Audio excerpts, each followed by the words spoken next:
Bonjour, alors Jérémy Froideval, concepteur-rédacteur. Olivier Forestier, directeur artistique. Et on forme un binôme créatif qui s'appelle On en parle. Alors pour l'histoire, on s'est rencontrés il y a 7 ans en école de commerce. On était un peu les deux galériens au fond de la classe à se demander ce qu'on faisait là. Donc du coup voilà, on s'est connus comme ça. On a monté l'association de vidéos court-métrages. On faisait pas mal de parodies de pub. C'est comme ça qu'on s'est vraiment rencontrés et lancés dans la pub et dans la créativité. Voilà, on passait plus de temps à écrire des fausses pubs, à faire des faux courts-métrages, non, des vrais courts-métrages. Et ça marchait plutôt bien au sein de l'école, donc du coup on s'est dit il y aura peut-être moyen de gagner sa vie et de vivre de ça. Et du coup c'est comme ça qu'on a basculé progressivement sur la publicité et voilà, on a terminé notre licence. On est parti dans une école de communication plus globale et voilà, c'est bon.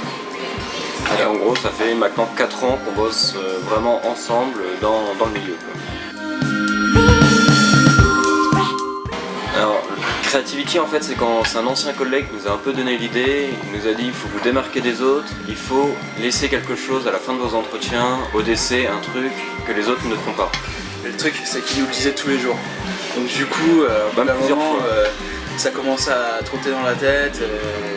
Et du coup on s'est arrêté sur ce mot qui est creativity et ça nous a fait très vite penser à un parfum. Du coup on s'est dit viens on crée un parfum, on envoie des échantillons de creativity, donc de créativité dans les agences. Du coup on a fait un parfum qui vaut ce qu'il vaut mais qu'on a distribué dans les agences avec des cartes postales personnalisées avec un petit mot pour les directeurs de création, des publicités et des cartes de visite. Et en tout et pour tout on a dû distribuer 30 colis. Les retombées, ça a super bien marché d'un point de vue médiatique sur les blogs. On a eu un article dans CB News, Subiz, Stratégie, enfin, les blogs en ont parlé énormément.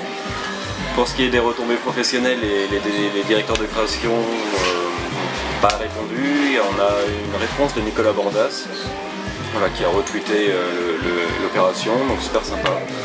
Et pour le reste, ça a surtout marché pour les autres, pour le réalisateur qui depuis en plus quelques projets en cours, pour les musiciens aussi.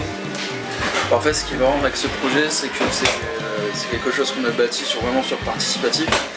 C'est-à-dire que on a mis, tout est parti d'un poste, on cherche quelqu'un pour incarner notre icône dans notre publicité.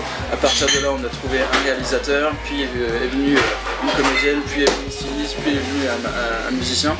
Tout ça a fait que ça a fait quelque chose de plutôt joli à voir à l'écran. Et du coup ça a surtout bénéficié à tout le monde. C'est-à-dire que, comme disait Olivier, aujourd'hui le réalisateur a beaucoup de demandes, le musicien pareil également.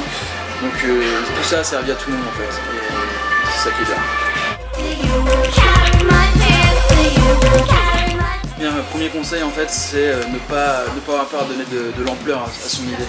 C'est-à-dire une petite idée peut prendre une ampleur monumentale si on en parle à ses copains, si on en parle à son réseau. Donc ne pas avoir peur. Nous, je sais qu'on a fait beaucoup de RP pour donner de l'ampleur à notre Creativity. Je pense que si on n'avait jamais fait de RP, on n'aurait jamais lu des articles par-ci par-là. Donc du coup, bien penser son opération, à qui je vais l'envoyer, comment je vais le faire, et voilà. Non, c'est vraiment y croire, y aller à fond et pas douter.